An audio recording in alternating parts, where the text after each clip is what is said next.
All right, ready? Yep.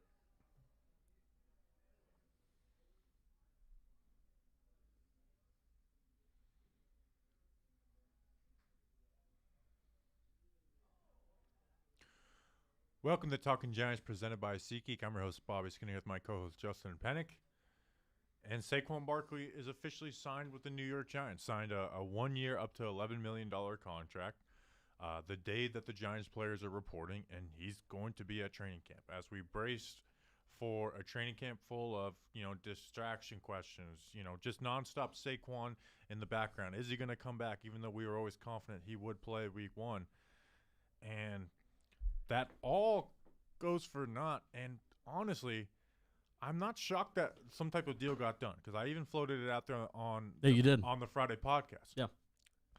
But I am shocked that this deal – Bobby's mic is not on, people are saying.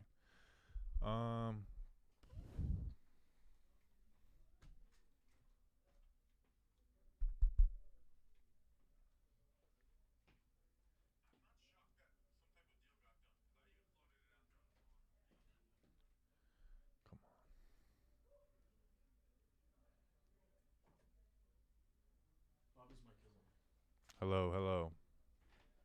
Well, whoever's lying or has their volume down, screw you.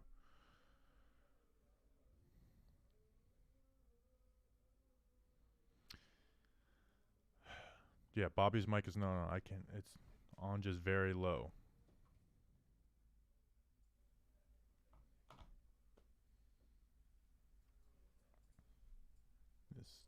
All right, go ahead.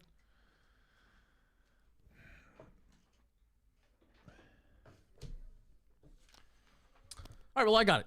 Collect your thoughts. No, I got my thoughts collected. It's just All right. people, this sucks. I'm not shocked that some type of deal got done, because I floated that out there on the last podcast to get it done. But I am shocked that this deal got done, because two things. There is no tag that they cannot franchise tag him again. We could talk, maybe there's some gentleman agreement about, next offseason. And also, it's up to $11 million. That $900,000 in incentives are extremely hard to do. They are all things that did not happen last year. It is 1,350 rushing yards. Didn't get that last year. 11 touchdowns. Oh, and all these are plus and getting the playoffs. So he could have 1,800 yards and the Giants don't make the playoffs. He doesn't hit that incentives. 11 touchdowns plus the playoffs. Didn't do that last year. 65 catches plus the playoffs last year. So for me, it's minimal cash and for high benchmarks on these incentives, and it speaks to Saquon, because the business side of this says, man, this is really a dumb decision by Saquon Barkley. But it speaks to Saquon, but it also speaks to Saquon kind of understanding the bigger picture of winning with this team, but also what this does for his image, because it helps it a lot, man. Like, you can talk about people's motives and stuff, but this, like, you can't have a single Giants fan who doesn't respect Saquon Barkley after this. Yeah, I mean, that's where my brain goes to first. In a day of age where fans will accuse athletes of being me-first guys, of being egotistical, this is one of the most humble and team-first moves that I've ever seen, especially as a fan of, like, my favorite team, right? I'm not going to speak just, like, in the NFL and just in general. You can say, well, what choice does he have, right? The choice he had, really, was to go through this summer, and it would have been a distraction. I don't think it would have destroyed the team, but Saquon had, like, every right to try and put more pressure on the Giants. He could have missed camp, and I'm pretty sure, Bobby, let me know if you disagree with this, I'm still pretty sure he could have got this same deal at the end of August if he really wanted to. Instead, this is a guy who cares about his image, he cares about his legacy, and he wants to be respected by this fan base. And man, did Saquon Barkley really accomplish all that for me today? It is a bad situation for him. He might have made it worse by signing this deal with, like, incentives that are really hard to reach. He also would have made it worse for himself if he did kind of hold out and then fans start to turn on him a little bit. But and fans would have turned on him. Like, even it doesn't matter if they didn't deserve to. Like, Saquon has to take care of himself, but some had already. But if every practice that he would have missed, the vitriol would have increased. Yeah. Whether it's fair or not, that is what was going to happen. And that's for people who are us who are like in it day in, day out, and just the casual fan. Like, man, just show up. They're offering you the franchise tag. It's not, it happens. It's part of the CBA. But for Saquon, he doesn't have, like, he kind of gets to turn himself into the savior instead of the heel, where it's like, and again, we knew that he was not going to miss a game. Everything we had heard, every hint said he's not missing a game. That's not who Saquon Barkley is. And the guy didn't even miss a practice. And again, this deal. Not even one practice. When I saw this deal, I'm like, there must be some type of incentive or clause in it where they said they can't franchise tag him again so they can avoid the hassle of not having him in training camp. But it doesn't have that. And the incentives are again, they're more than what he did last year on a really good year for him last year. And even the most optimistic Saquon Barkley fan is probably not predicting that he's going to have more rushing yards than he did last year. Yes, like he can be more efficient. He can, have more explosive plays. But he was, top of the league in carries last year. Yeah. Right? Like 352. And even, we talked about it a little while back too. He missed an entire game because the starters sat the last week of the season against the Eagles, and he still led all running backs in snaps. And he led all running backs in snap share at like slightly over 80%. Yeah, and like not even like yards per catch or total yard, like just volume, 65 catches, right? Which is, again, we've talked about Saquon as a receiver. That's a lot of receptions to have in a season. And last year he led them in receptions and didn't hit that many.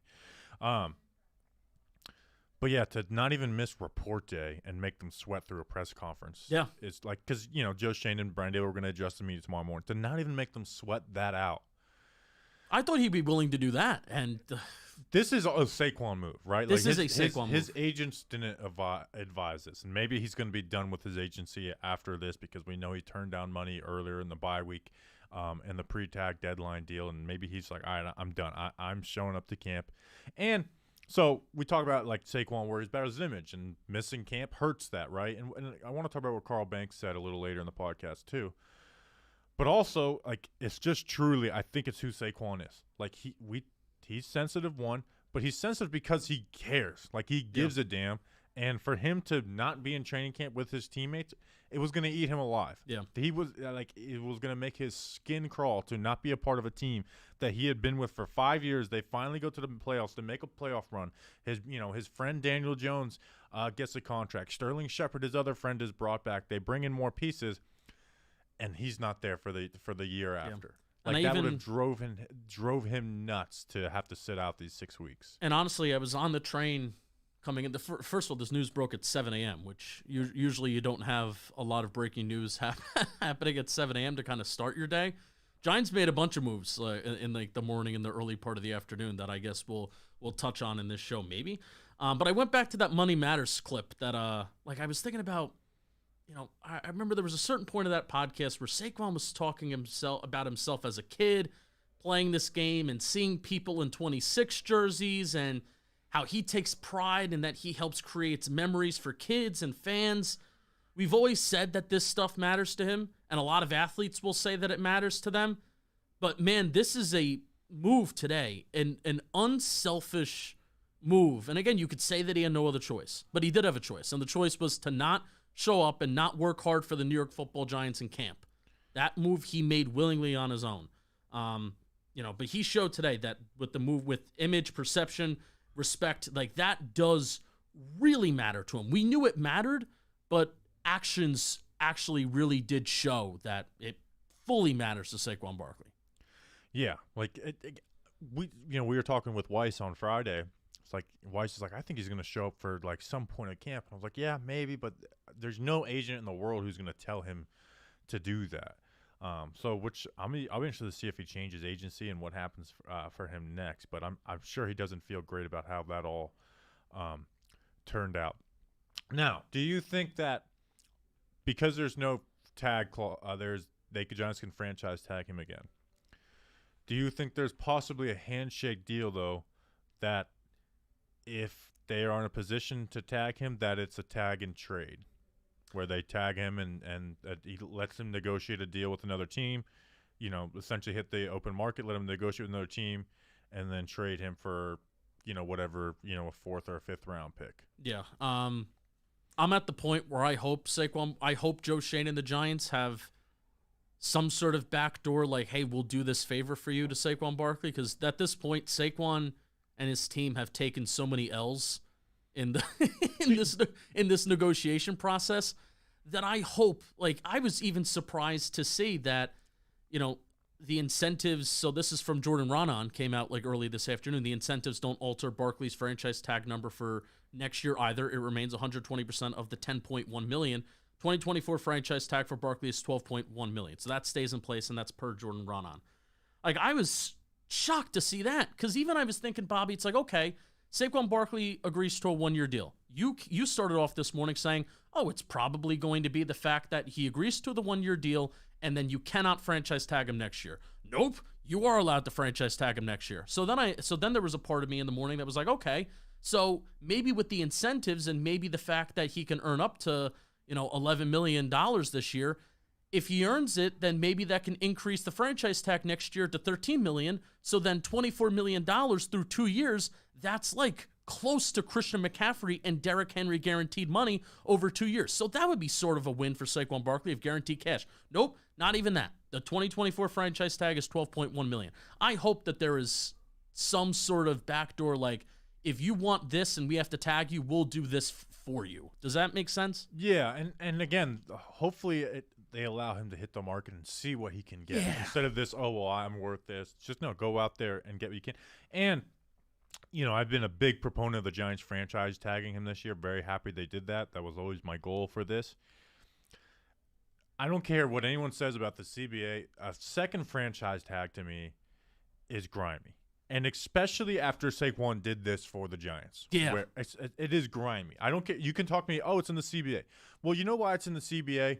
Because the NFL union is always going to be the weakest union, because you are dealing with thousands of players whose lifespans are, playing time. Their spans in the league are very short, and it only affects 1% of the players. So the franchise tag deal is a very smart thing by the owners, but it's also screwed up because they know that they can take advantage of the NFLPA, because it's always going to lose because you have so many people on different playing fields. This isn't baseball where it's all similar. This isn't basketball where they're all similar and all get these guaranteed deals, like where a lockout, like they would win that and they can stand to win that. The NFL, so that's why they can do it.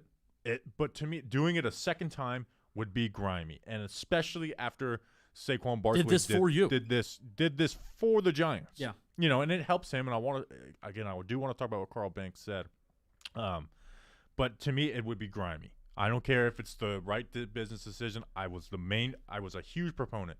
To me, the franchise tag is used on players all the time. A second time, to me, is just flat out scummy. Yeah, I agree.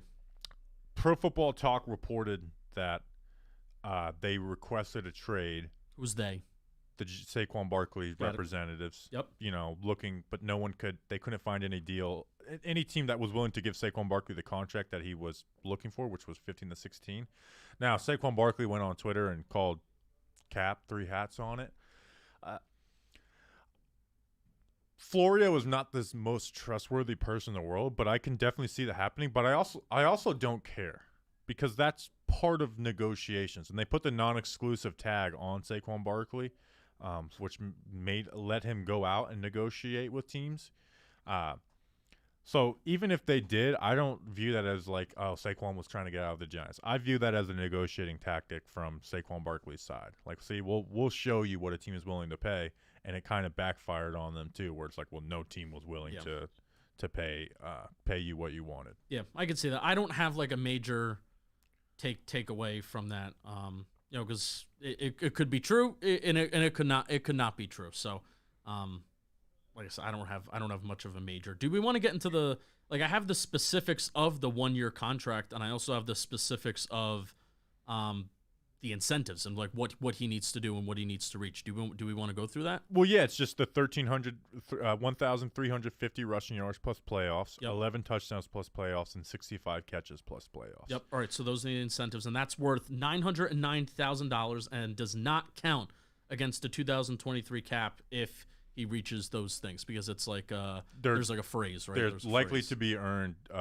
incentives. Yeah. So Unlikely. Yeah. So it goes Unlikely by to be earned.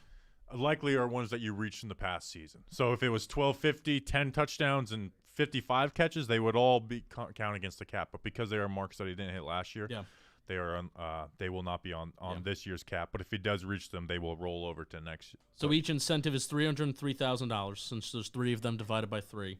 And then I also believe he has the base salary of $8.091 million this year. That's base salary, and then with the $2 million signing bonus that he gets up front. Yep.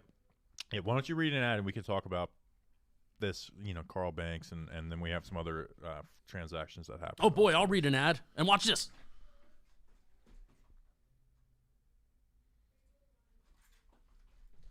Boom! Factor. I love Factor. I'm actually addicted to Factor. It's changed my life. Literally, they send you meals that are ready to rock and roll, and, yeah, you heat them up in the microwave. That may sound sus. It may sound suspicious, but I want you to trust me. They're Factor, good. They're good. I like them. They're really good, and it's really, changed my perception, and they're, portion controlled, but they're enough. They're flavored. You don't. I usually like to doctor stuff with garlic salt or whatever Qdoba sauce. I don't even need it. Factor has changed my life. Factor has changed my life, and I'm serious. Now that we're in the thick of summer, we're getting into camp. You might be looking for wholesome, convenient meals to support sunny, active days. Factor, America's #1 ready-to-eat meal kit, can help you fuel up faster with flavorful, nutritious, ready-to-eat meals delivered straight to your door. You'll save time, eat well, and stay on track reaching your goals. Head to factormeals.com/Giants50 and use code Giants50 to get 50% off, which is huge. So Factor's changed my life. I love Factor, and this is one of our best deals that we get. That's code Giants50 at factormeals.com/Giants50 to get 50% off. Bobby Skinner, you'll be glad you did.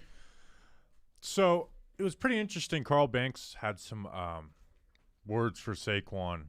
What did he say? I yesterday. Really missed it. I got the cliff notes of it, and basically was like, hey, man, this sucks for you.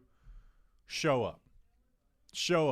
And this is going to help your brain. You can make the best out of a bad situation for you, and you're only going to hurt yourself by sitting out. It's going to hurt yourself in the eyes of fan bases and sponsors and all that stuff. And then the next day it happens, and I've seen a lot of dot connections of, Banks, he listened to Banks. A couple things on that. I think what Carl said is true, right? Carl made good points on that. If you go check out their podcasts to kind of get the full grasp of what he said. But it's basically hey, man, you're gonna hurt yourself by being stubborn on this, even though you have every right to. In the long, the big picture, you're gonna help yourself out by doing this. Now, I think Carl Banks is a great indicator of what is happening behind the scenes without actually telling you. And to me, it's no coincidence that he would say that publicly 12 hours before this deal went down. Because they didn't like you said, it was at 7 a.m. this morning. They didn't wake up and you know what, let's do a contract. This has been in the works since the tag deadline. Yeah. And they knew it was getting close, and they were probably doing their best to push it across the line. So and a lot of the reporters did say that conversations didn't stop after the deadline. Joe Shane and everybody else kept talking. We gave a lot of credit to Saquon. I think more credit, deservedly so, needs to go to Saquon than Joe Shane and all this. But also credit to Joe Shane too, where I can imagine there are some GMs where it's I didn't draft you. You're not my superstar. I didn't draft you. I don't need to take credit for you, but stayed at the negotiation table, realized that this is I guess why we're bringing up now 20 minutes in is that Joe Shane doesn't deserve the most credit for this, because the situation did really play into his hands, that he doesn't have to pay Saquon Barkley all this money, and there's not all this pressure on him to do so, I guess. But credit to him that he stayed at the negotiation table and didn't just all right, I'll see you whenever, because I know you're eventually going to show up. Well, here's what I'll say. Being a hard negotiator and setting that standard early on is good. One, I even jokingly tagged Xavier McKinney when people were like, man, Saquon and Julian Love would have got more money if they would have taken their bye-week deals. So there's good for setting that up for the future. We don't when we offer, we're not playing games. Yeah. But good on I guess Shane was ready to go into the press conference and go into camp with all these questions with Saquon Barkley because, obviously Saquon's side was negotiating to get the franchise tag for next season. Not having a clause where that's not allowed, where they cannot pick up where they can't tag him. And Shane, like, I would have done that, and Shane didn't give in. Like, to me, and I said on Friday, I was like, I think it'd be worth it to get rid of, put a clause in a contract saying you won't franchise tag again, get him in camp. Let's get ready for this season. Let's not deal with distractions and the pain in the ass that Saquon not being here would be. So credit to him for kind of being hard and fast. Like, this is what we're offering. This is what we're offering. And I mean, when I look at the incentives in this deal, part of me thinks, like, did Joe Shane just like put this out there and not think Saquon would take it? Like, the part of you think Shane was a little shocked when he's like, "Oh, you accepted this?" Yeah, because this deal is insane. We know pro Giants. Like, one of my first thoughts seeing the deal and seeing the incentives, and again the domino effect that went from, okay, Saquon Barkley signs a 1-year deal. Okay, this deal is going to include that the Giants cannot franchise tag him next year. Oh, they actually can. Okay, well, the incentives are actually going to be somewhat reasonable, and maybe the franchise tag can increase next year past $12 million. Oh, no, that can't. So, don't be a principled fool is what Carl Banks said. Yeah. Chat pulled that up. Yeah. Yeah, so part of me, Saquon's got to fire his agent. Yes. Well, I want to stick on Shane for one quick second. This is just it's unreal how this situation has kind of gone, because it's in so much favor of of the Giants as a franchise and as a football team. I'm really interested to hear what Joe Shane has to say, and I really hope the beat does press him on this, because while Joe Shane is paid to evaluate and assign value to each individual player, and evaluating and assigning value ultimately is associated with the market and the running back market. So I'm not saying Joe Shane made a mistake there by not paying Saquon Barkley, but Saquon Barkley, and you talked about this, does deserve more credit for saying, I want to be a Giant, I want to be a Giant, and it doesn't feel like the way that the Giants have been approaching this situation has been with the same intentions, that we want to keep you here and be a Giant for life. So I need somebody on the beat to eloquently word a question to Joe Shane that gets at that notion that Saquon has said, I want to be a Giant for life, but everything that the Giants have shown throughout these contract negotiations with Saquon Barkley has been almost the opposite of, we do not want you to be a Giant for life. Yeah, or like, it would be nice, but we're not willing to offer you something that will make that very. So how does Joe Shane respond to that? That's what I need to hear. That's what I want to hear. Yeah, that's it. We haven't heard from Shane since all of this, and I know he's not gonna give you any real answers, but I'm gonna be tuned into that press conference to figure out at least see what we can pull out of it. But yeah, Saquon does need to fire his agents. Fire your agents, dude. Seriously. We were saying that even like after the season, we're like, are we sure he shouldn't have taken that deal during the year? Lo and behold. But yeah, I mean, any notion of him missing games was always garbage. Like, I know they threatened it, and it was the most empty threat of all time. Like, oh, he'll miss games. He's willing to miss games. And like, no, he's not. No, he's not. No, he's not. And whoever said that, I was just like, that's not true. Saquon Barkley, Saquon Barkley, he is not missing games. Dude didn't miss practice. He didn't even miss report day. Yeah. Like, he didn't even miss probably like one of the first ones in the building this morning. Report day for training camp. But yeah, I mean, like, credit to Saquon Barkley for being like the ultimate. And you don't see this shit anymore. No, and I think you don't. That's why it's so shocking. Is you don't like. There used to be a time where it's like you would have the guys who are like team first, sacrifice money for the team, and now it's kind of become a foreign concept, and I think rightfully so, because you should always root for the players versus the owners, right?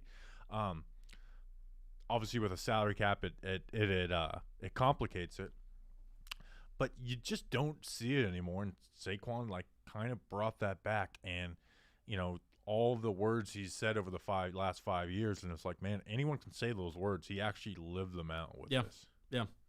Again, that money matters interview, where it's like, oh, well, these aren't just words that you say, that you actually do really believe and take it seriously, that your impact and your legacy. And it does go down to legacy. I know this is in the moment you typically don't talk about legacy and stuff like that. Now you got to win, right? If you win in New York, and you can win while you're a Giant, and hey, even if you're getting paid what you don't want to get paid and how, you think that you're valued more. But if you win in New York, I mean, you'll literally be a hero forever. And I think that's kind of like what he's going for. Let's close this out. We got a few just updates from the Giants building since the last time we talked. The Giants signed Tayshaun Bauer and Brandon Bryant, outside linebacker and a defensive tackle. Both have kind of bounced around the league, gotten minimal playing time. But Bauer, at least Tayshaun Bauer, pops out. It's like, well, outside linebacker 4 is wide open, so maybe he can be a surprise, get in there. I mean, Austin Calitro was signed on this day a year ago and made the roster. Wow. They waived Trenton Thompson, who was a UDFA last year out of San Diego State safety. Sad. Andre Miller, who was waived / injured earlier in the offseason. Mekhi Polk was a wide receiver that came over from the Ravens. And then Ellerson Smith. Now, Ellerson Smith isn't off the Giants. He's waived / injured, which is essentially players that haven't had, like Jared Davis was able to go straight to IR because he's a vested veteran with 4 years in the league. But players who haven't done that, who are still on that rookie timeline of 4 years, you have to waive them to put them on IR. Okay. And this time of year during camp, you have to waive them, and if no one team picks them up, then you can put them on your IR. So it's basically a way of not manipulating to get rookies to stay on the roster throughout a year if you're not ready to get them, put them on the actual 53-man. So you think he's headed for IR? Yeah, I don't see why anybody would. Well, no, it depends on how injured he is. That's what I'm trying to get at. Yeah. If he's injured for 2 weeks, I could see a team taking a waiver flyer on him and bringing him in the camp. But yeah, Ellerson Smith has played 121 snaps since being drafted. He's been constantly injured. He was already a project, so it's not like this guy who's got kind of a polish out of college, but maybe didn't have the athletic. He's always been a project, always been bad versus the run. And he looked really bad in some preseason moments last year against the run game. Blocked a punt against the Eagles last year, though. And got injured immediately after. Ellerson, I mean, I remember that was a pick I wasn't high on. The only selling point was hey, he does have potential. He's athletic and he's long, but his film was pretty mediocre. Yeah. So he's gone, but technically not gone. I think he ends up on the Giants IR. Also, they replaced they got a new special team assistant with Mike Adams, who was a long-time safety in the NFL. He's a full-time goes into a full-time role with the Giants. So, congratulations to Mike Adams. Congratulations to Mike Adams. I think we're at 90 now, right? Because they made the 2 cuts. They brought in some other guys. Yeah, we're at 90. So we're at 90. We're ready to roll for camp. Ready to roll for camp. So we'll be out there. Live streams after every practice. Podcasts every single weekday. So excited to get out there. Doesn't it feel good, though, to have, no shit Sherlock, yes, but I'm even just say end of podcast thoughts. It feels good as a Giants fan who's optimistic for this year. We're going to go out there. There's going to be a buzz tomorrow.